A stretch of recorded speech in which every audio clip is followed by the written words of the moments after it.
सहिष्णुता का व्रत।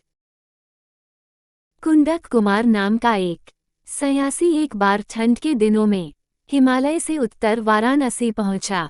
वहां उसके बचपन का मित्र एक सेनापति था। उसने सन्यासी को राज उद्यान में स्वच्छंद भ्रमण की अनुमति दी। एक दिन कुंडक कुमार उद्यान में बैठा तप कर रहा था कि तभी वाराणसी का एक दुराचारी राजा अपनी प्रेमिकाओं के साथ वहां प्रविष्ट हुआ। वहां वो उन सुंदरियों के साथ आमोद प्रमोद करते हुए सो गया। राजा को सोता छोड़ सुंदरियां बाग में भ्रमण करने लगी। तभी उनकी नजर कुंडक कुमार पर पड़ी जो साधना में लीन था। सुंदरियों ने उसका ध्यान आकृष्ट कर उसे उपदेश सुनाने को कहा। कुंडक कुमार ने तब उन्हें सहिष्णुता की महत्ता पर उपदेश देना प्रारंभ किया। थोड़ी देर के बाद जब राजा की नींद टूटी और उसने अपनी सुंदरियों को अपने पास नहीं पाया तो वह उन्हें ढूंढता हुआ कुंडक कुमार के पास पहुंचा। एक सन्यासी द्वारा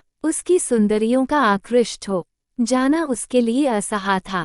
अतः क्रोध से उसने सन्यासी से पूछा कि वो उन सुंदरियों को कौन सा सबक सिखा रहा था। सन्यासी ने तब उसे भी सहिष्णुता के महत्व की बात बताई जिसके परिपालन का स्वयं उसने व्रत ले रखा था।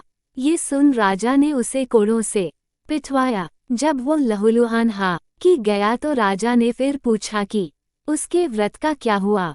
खून से लथपथ सन्यासी को कोई क्रोध नहीं आया और वो सहिष्णुता के व्रत का है ही गुणगान करता रहा।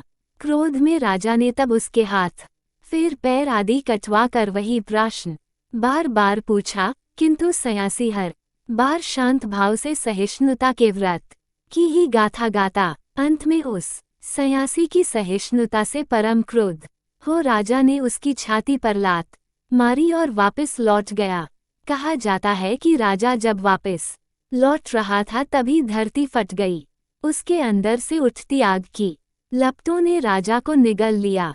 सन्यासी के घाव भी तभी स्वयमेव क्षण मात्र में भर गए थे और वह पुनः हिमालय पर वापस चला गया।